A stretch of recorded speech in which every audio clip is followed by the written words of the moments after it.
Vagas fantasmas são vagas criadas por empresas sem propósito de preencher um devido posto de trabalho, né? Essas vagas que proliferam em plataformas como o LinkedIn e a Gupy, além de terem um propósito bem terrível, impactam diretamente a saúde mental de pessoas que passam pela angústia da busca de emprego com candidaturas sem resposta e uma síndrome do impostor que é absurda, assim, muito horrível.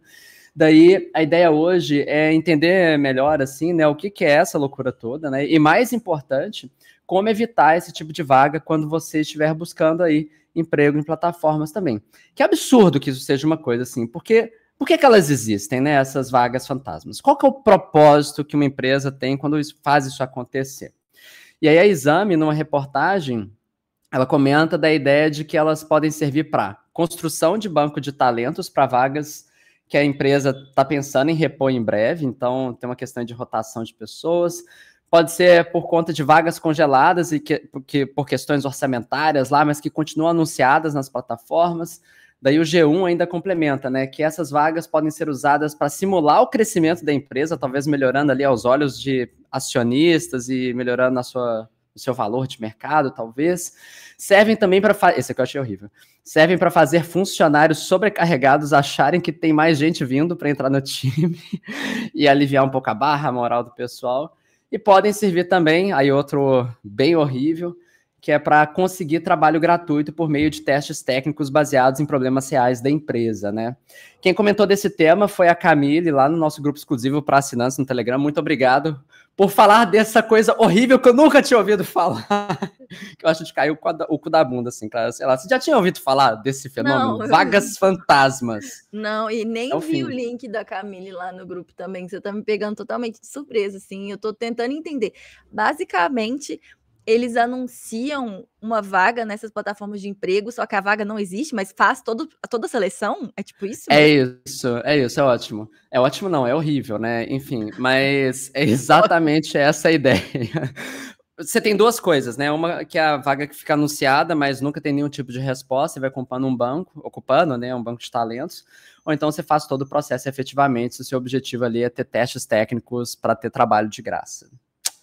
É isso, né? E aí, assim, não chama ninguém.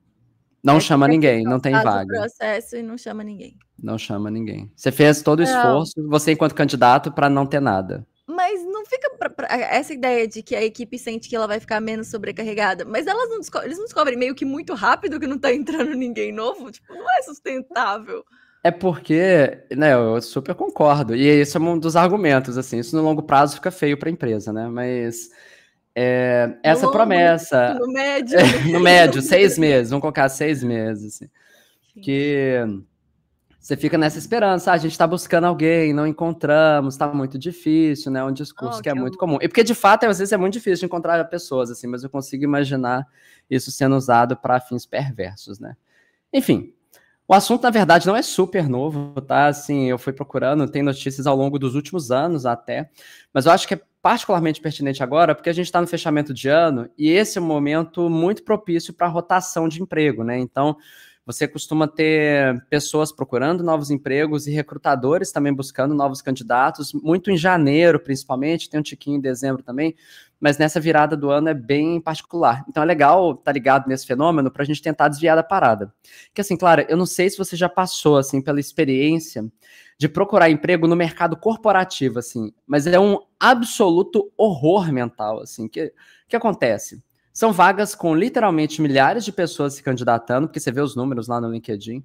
Os processos são inflados com muitas etapas, cheios de formulários, processos que são sem feedback na maioria das vezes, né? Ou seja, você não sabe por que você foi mal, por que você não foi chamado.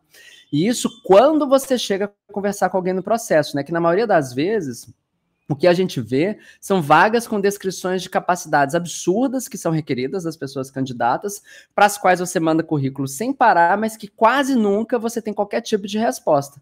Eu, assim, por sorte, e um pouco de esforço, muita gratidão a pessoas queridas, mas, assim, sobretudo sobre circunstâncias que estão fora do meu controle direto, assim, graças a isso, eu tive que passar muito pouco por essa situação. E quase sempre que eu passei, eu já estava empregado, então o fantasma do desemprego nunca estava na minha nuca enquanto eu passava por esse processo angustiante. Porque, assim, vendo de fora, outras pessoas que passam por essa situação em contextos mais delicados, esse sistema meio que fere o senso de alto valor da pessoa, e é muito dolorido isso.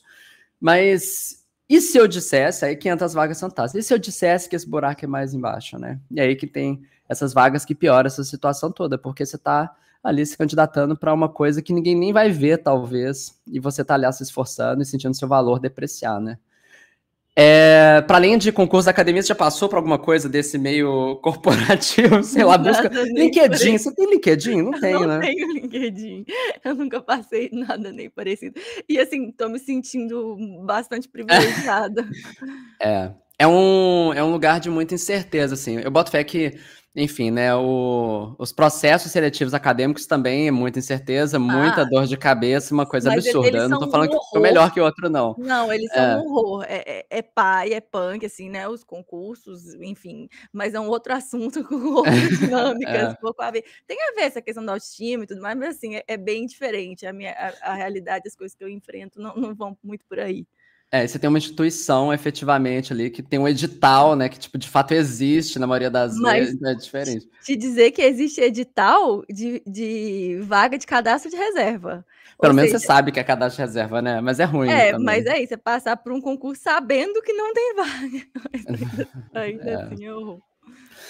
Daí, assim, além para a questão da saúde mental de candidatos, né, ainda tem outros detalhes perversos dessa prática de vagas fantasmas, né? Na reportagem da Exame, eles ainda dão o seguinte dado alarmante, olha só. Dados da Revelio Labs, uma empresa americana de inteligência de mercado de trabalho, revelam que a taxa de contratação por vaga anunciada caiu drasticamente nos últimos 5 anos. Em 2019, pré-pandêmico, havia 8 contratações para cada 10 vagas publicadas. Em 2024, esse número caiu para apenas 4 contratações para cada 10 anúncios, sinalizando que muitos dos anúncios de emprego não resultam em contratações efetivas, né? E aqui não é porque está difícil de encontrar só, né? Não é porque está sobrando vaga, é esse fenômeno aí, vaga fantasma acontecendo. Que loucura, porque eu tava achando até então que era tipo assim, existem, mas não que tipo 60% das vagas anunciadas não levam à contratação. Que loucura. Meio amedrontador, né? É bizarro, é muito bizarro. Sei lá. E fica pior, tá? Assim, aí eles continuam. Além das dificuldades individuais, as ghost jobs, porque a gente gosta de termo em inglês, assim que funciona, também criam um problema mais amplo para a economia. Ao inflacionar artificialmente o número de vagas disponíveis, essas posições fantasmas dificultam a análise correta do mercado de trabalho, levando a decisões equivocadas por parte dos formuladores de políticas econômicas. Porque é isso, você tem muita vaga, tem pouca gente, é um problema de capacitação. Sendo que não, às vezes é um problema de que não tem vaga mesmo, né? E aí quem está fazendo política pública fica simplesmente perdido, né? E aí, na reportagem, eles associam esse movimento, assim, muito ao mercado de trabalho norte-americano, né? E aí, para quem está caçando vaga na gringa, da tecnologia, etc., isso pode ser um grande problema, mas certamente isso acontece aqui no Brasil. Aí, vou só falar rapidinho, então, como evitar, tá? Ali no G1, eles dão 5 dicas que eu assino embaixo, né? Então, fica aqui para você também evitar essa coisa ruim. Primeiro, olha a data da vaga. Tá? E aí eu vou adicionar, prefira vagas recém-publicadas, tipo dessa semana, se der. Que se a vaga existe há muitos meses, talvez ela não esteja lá para ser preenchida, né? É uma recomendação que eles falam assim. Segundo, promessas tentadoras são usadas para atrair talentos, mas sem ter que pagar a contraparte, né? Então, a ideia é só para você compor, de fato, um banco de talentos mais farto, mais gordo, com pessoas que, de fato, estão ambiciosas, estão querendo ali coisas um pouco maiores. Então, fique atento com promessas muito grandiosas. Terceiro, a reputação da empresa pode ser um ponto de atenção, é claro, né? Então, é legal você ver, sei lá, depoimentos no Reclame Aqui, ou até mesmo nessas plataformas de recrutamento. Mas esse aqui eu acho um pouco, é muita pesquisa. Já é muito custoso você olhar sobre todas as empresas que você está tentando entrar. Então, ter que entrar de novo ali lá no Reclame Aqui. Mas essa é uma possibilidade. Daí, quarto, processos seletivos longos e testes práticos podem ser um alerta, né? E aqui eu ressalto que eles são um alerta principalmente quando esses testes práticos são baseados em problemas reais da empresa, né? Então, isso é sinal de que talvez eles vão utilizar isso para alguma finalidade sem remunerar pelo trabalho. É esperado, tá, que muita vaga tenha teste prático, né? No design isso é muito comum, na tecnologia isso é muito comum, porque às vezes É muito mais sobre entender o que você faz do que efetivamente o seu histórico, o currículo, etc. Mas para esses testes, é importante que ou seja fictício, ou se é para um problema real, você tem um teto ali que você chega na demonstração dos seus saberes, né? Depois você fala assim, olha, a partir daqui eu cobraria para fazer, né? Que é o que eles falam lá na reportagem, mas eu não sei até onde isso é factível de conversar dentro do mercado de trabalho. Mas normalmente testes fictícios fazem mais sentido. E por fim, em quinto, né, óbvio, mas menos óbvio para quem está sofrendo há meses com desemprego, vale lembrar que processos seletivos que cobram um valor para participação não são legítimos, né?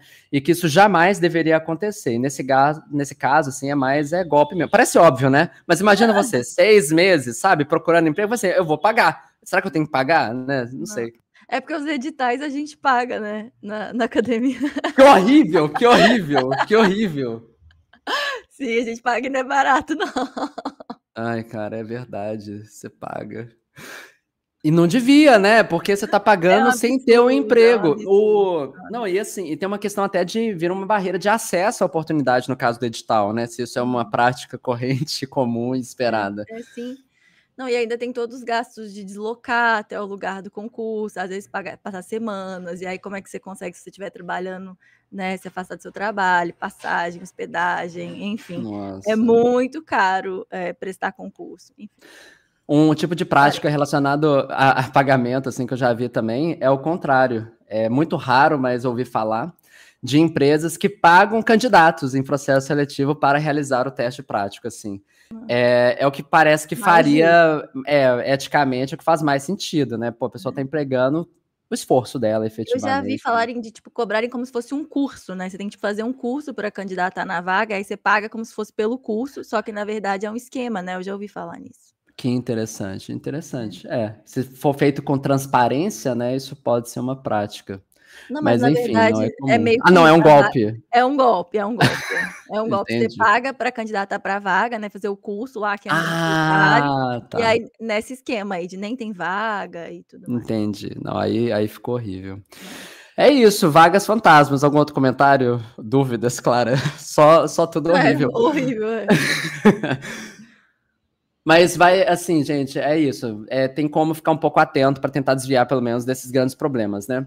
Porque, assim, querendo ou não, o LinkedIn ainda é a principal forma como, no meio do design e tecnologia, a gente fica sabendo de novas oportunidades e acaba conseguindo posições melhores. Isso é o que acontece. Então, é uma plataforma que é meio que inevitável para quem quer uma vaga nesses meios, então fica difícil de desviar mesmo. E nisso, o que é interessante, assim, eu estando agora no meio corporativo e vendo de perto como que acontece, o que me parece é que o problema dessas vagas fantasmas não é só de má fé, apesar de poder ser em muitos casos, né?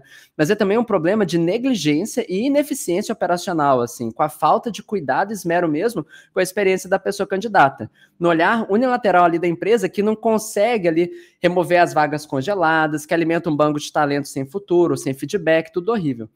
Então, esse contexto, eu entendo que ele só ressalta o quão insalubre o mercado de vagas de trabalho pode ser para pessoas em desemprego, assim, né? O fenômeno que nessas plataformas digitais, né, ele só ressalta a maneira objetificante como o mercado corporativo pode ver as pessoas, como reafirma o quanto ali também que as corporações, na pior das hipóteses, não estão do nosso lado,